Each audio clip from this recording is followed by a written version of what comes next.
5 Maret tahun 1976 atau 46 tahun yang lalu Koperasi Kodanua berdiri. Bukan usia yang muda.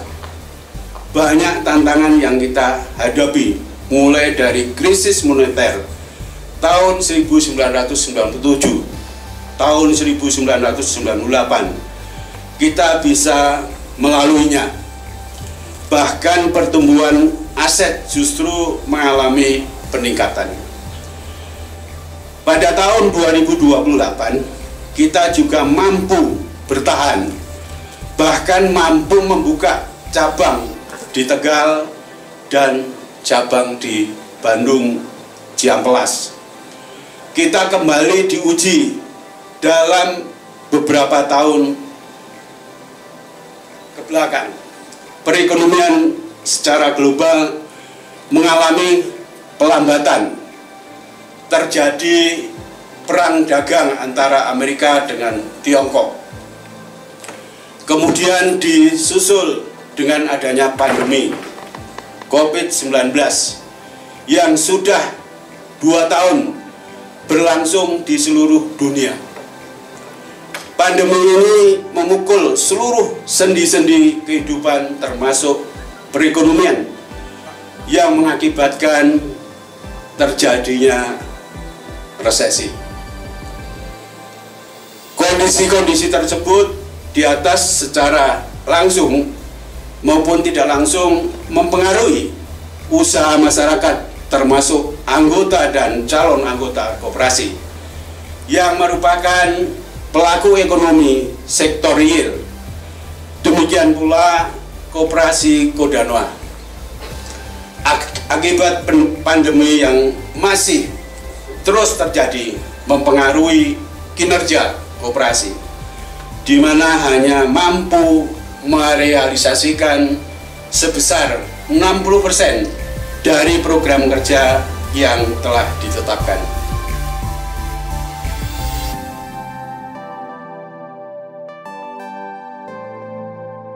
Sahabat terkasih, hari ini tim UKM Aufi mendapat kesempatan istimewa berkunjung ke kantor pusat KSP Kodanua yang dibangun sejak tahun 1976 dan sampai sekarang masih tetap eksis, menjadi salah satu koperasi besar di Indonesia dengan prestasi penghargaan tingkat nasional yang luar biasa banyak.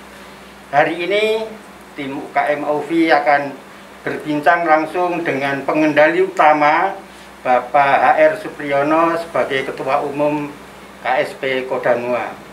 KSP Kodanua sendiri tentu mengalami banyak cerita panjang, baik waktu awal tahun-tahun perjuangannya sampai saat ini yang sering dunia ekonomi di Indonesia mengalami berbagai kendala.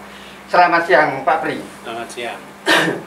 Mohon kami diberikan cerita yang tentang perjuangan Bapak membangun koperasi KSP Kodanua yang sekarang ini usianya sudah usia dewasa banget, dengan perjuangan-perjuangan yang Bapak geluti.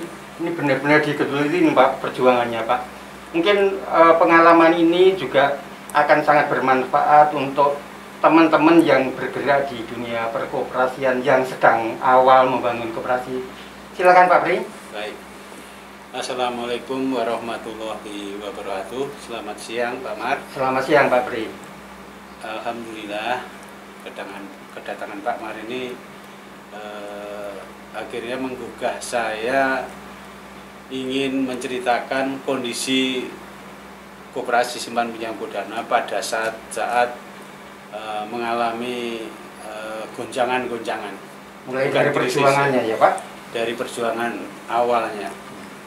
Jadi pada saat itu adalah Arisan Guru-Guru Indonesia yang dinamakan Gurindo Jaya.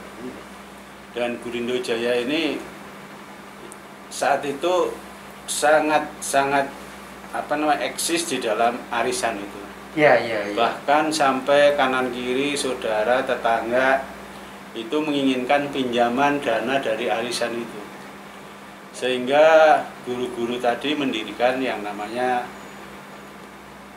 Gurindo Jaya. Ini guru-guru SD, SMP, SMA? Ya, komplit. Oh, sampai komplit. sampai apa istilahnya universitas pun ada. Oh iya, iya. Karena di dalamnya juga ada pelindung yang namanya Pak Profesor Dr. Tobi Mutis. Rektor Trisakti. Rektor Trisakti. Pejuang koperasi juga. Iya, beliau pernah juga menjadi pengurus Dekopin Pusat. Iya, iya. Ya. Saat itu menjadi koperasi simpan pinjam. Dan karena saya kenal dari salah satu guru itu, pada saat itu saya bekerja di perbankan, ya, untuk mengelola daripada koperasi simpan pinjam itu. Ya. Dan saat itu ya jerih payah dengan keringat yang luar biasa karena memang peminat banyak, tapi modalnya cupet. Maksudnya tidak masih kecil, tidak bisa madai. Sehingga kita kalau bahasa tempat saya urunan. Untuk simpanan untuk pokoknya ada keperluan pemberian pinjaman urunan. Oh iya. Kita menentukan pada saat itu simpanan pokok itu hanya 25.000 saat itu. Tahun 76 itu. Ya, 76 ya. 25.000 dan akhirnya kita berusaha urunan tadi. Alhamdulillah bisa makin melebar sehingga kita yang tadinya hanya satu kelurahan di Jelambar Ilir sana dan hanya guru-guru dan keluarga itu akhirnya melebar menjadi Jakarta Barat. Setelah Jakarta Barat kita melebar menjadi DKI Jakarta. Nah, DKI Jakarta ini kita sudah dilirik oleh gubernur saat itu. Karena kita diarahkan untuk pinjam pada Bank DKI. Pada saat itu dipercaya oleh Bank DKI, dari situlah mulai. Ya. Mulai, tapi kita masih dalam artian ya tadi kendala-kendala itu masih ada. Jadi karena kita sistem jemput bola dari awalnya, jadi bukan transfer. Itu kita katakanlah narik di daerah Jelambar, kita berikan untuk Grogol, dan seterusnya. Itu sudah mulai kesulitan. Jadi asal kekurangan uang kita nggak iuran lagi, tapi yaitu tagihan dari Jelambar kita buat pemberian pinjaman di Grogol. Penagihan dari Jelambar, Grogol, esok harinya untuk daerah Tomang atau tempat lain. Itu sudah mulai, Pak. Tapi dinilai oleh Pemda DKI, kita justru dulu pernah menjadi juara di DKI. Pernah jadi juara. Setelah menjadi juara, kita naik lagi, ya. Akhirnya kita tambah berapa provinsi. Waktu itu kita merambah ke provinsi Jawa Barat. Di Jawa Barat itu kita mendirikan dulu Banten masih masuk Jawa Barat ya, Pak? Ya, kita masuk di daerah Bogor, daerah Puncak, ya, daerah Sukabumi, gitu ya. Itu kita sudah merambah ke sana. Maka kita mendapatkan koperasi berprestasi. Ya, setelah itu merambah lagi ke Jawa Tengah, ke Cirebon, ke Pekalongan, ke Tegal, ke Tegal. Terus sampai ke Semarang. Ya. Setelah itu tambah ke ini Banten sekarang kan. Banten itu kita ada dua. Di sana ada Tangerang, ada Serang, ya, cabang-cabangnya. Terus juga kita dari merambah itu kita mendapatkan penghargaan sampai Satya Lencana Pembangunan. Jadi Wirakarya dan lain sebagainya terlewati. Jadi sudah pada puncak prestasi ya, Pak? Dalam pengertian penghargaan ya. Ini Pak Mar, mohon maaf nggak pakai nggak dicopot maskernya, ya, prokes.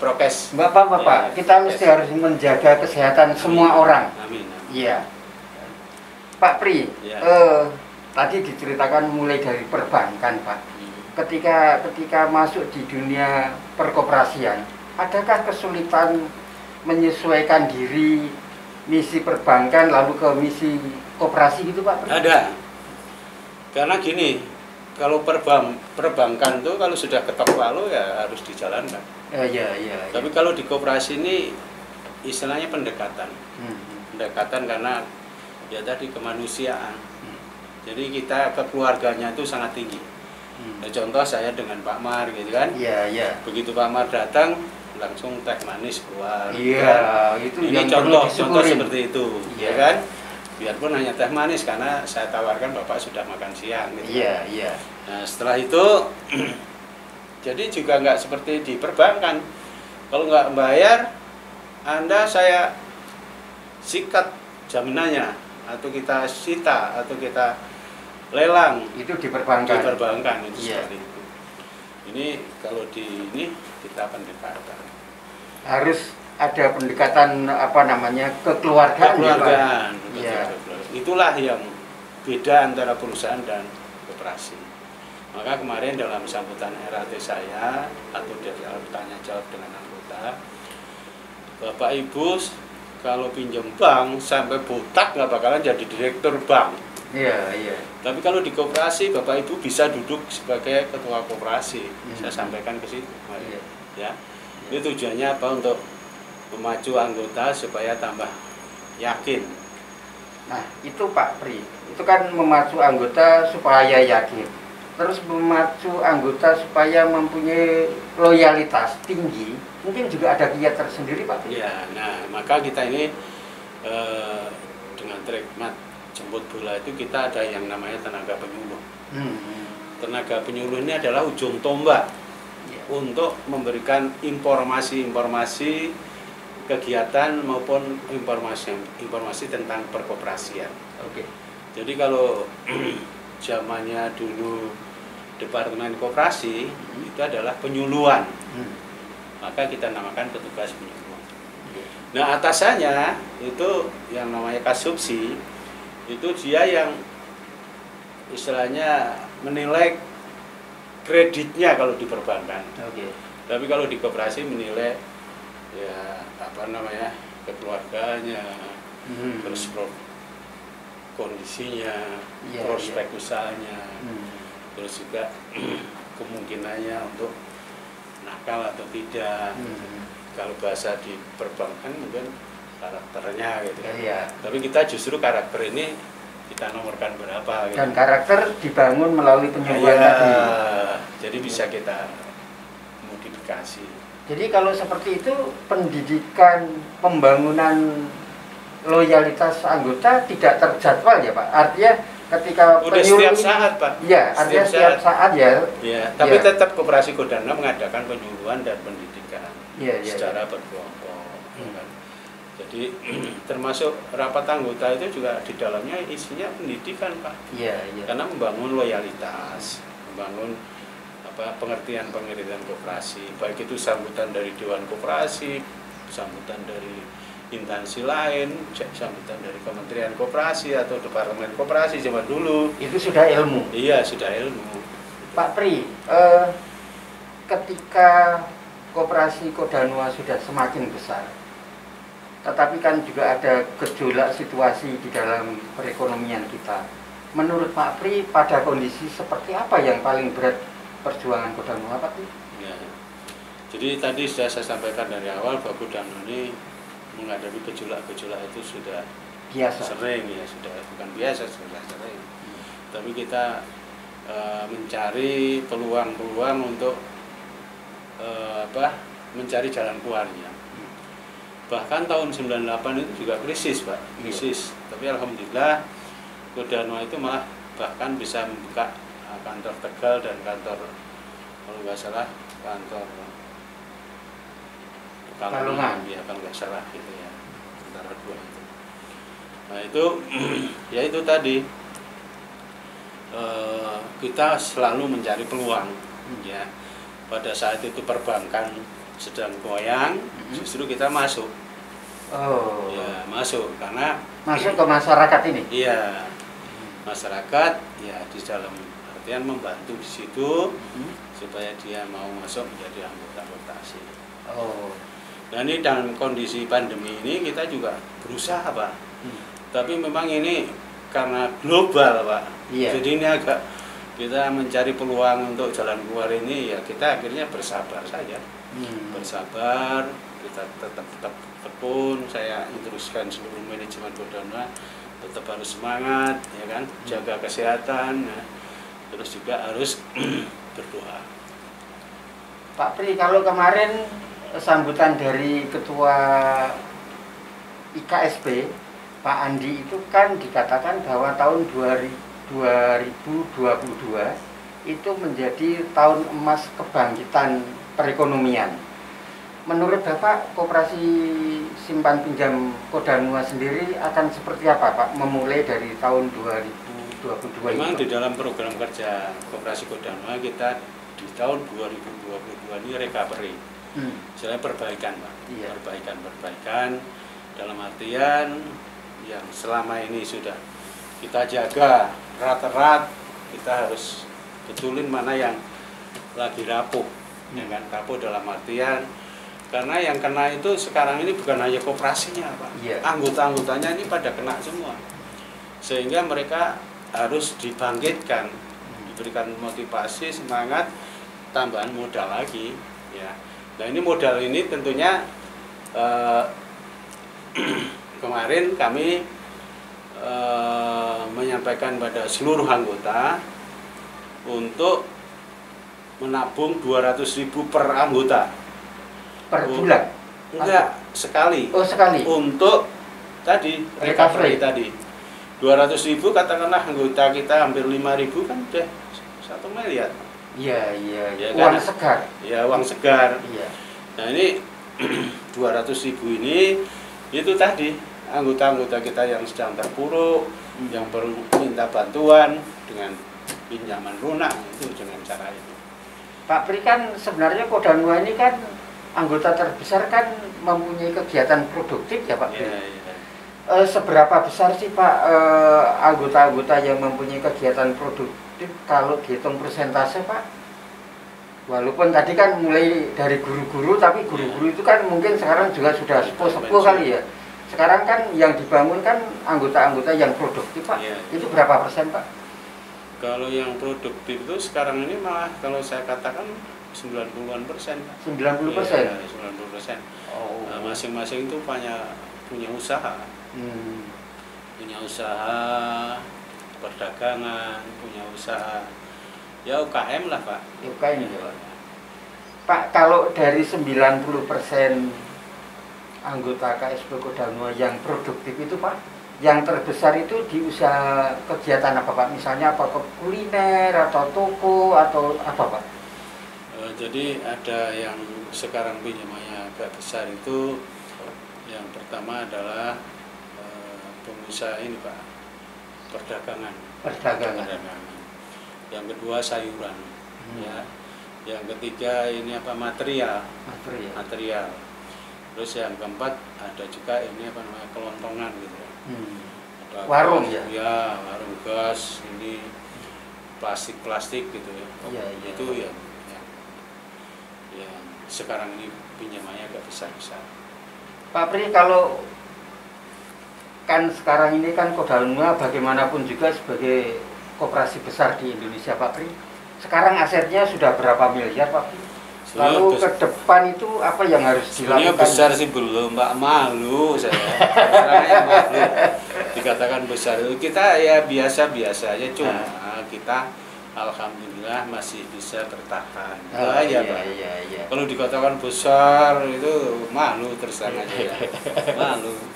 Karena yang triliunan aja udah banyak, Pak, sekarang ini. Iya. Cuma koperasi Kodanua ini alhamdulillah gedung-gedung ini sudah milik sendiri semua. Dari 22 cabang itu? 20 yang milik kita. Oh, 20. Ya. Kita Tinggal 2 kayak cabang, Pak Pri. Bandung itu masih kontrak, Bandung Ciamplas, dan Purwokerto itu juga masih kontrak. Pak Pri dipersilahkan menyampaikan masukan kepada teman-teman yang akan mendirikan koperasi. Lalu mungkin ada kiat-kiat apa? Silakan Pak Pri melalui UKM Aufi ini. Baik, jadi bagi saudara-saudara saya yang ingin mendirikan koperasi sekarang ini justru harus hati-hati. Harus hati-hati karena termasuk Kodanua juga kena dampak bagi koperasi-koperasi yang baru dan tiba-tiba melejit ke atas dan tiba-tiba membawa lari uang anggotanya, membawa uang rakyat. Ya ini kami ikut sedih itu Pak, dengarnya gitu, karena kayak Indosuria itu triliunan Pak. Ya, Indosuria, terus mana lagi gitu ya.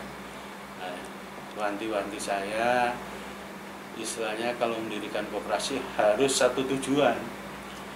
Jadi katakanlah umpama pedagang sayuran ya, harus satu kepentingan. Kalau hanya pedagang sayuran itu sedikit, misalkan dia usaha lain nanti akan nggak ketemu. Ya, jadi harus ya seperti dulu koperasi simpan minyak berdiri, saya nggak ngasih contoh yang lain.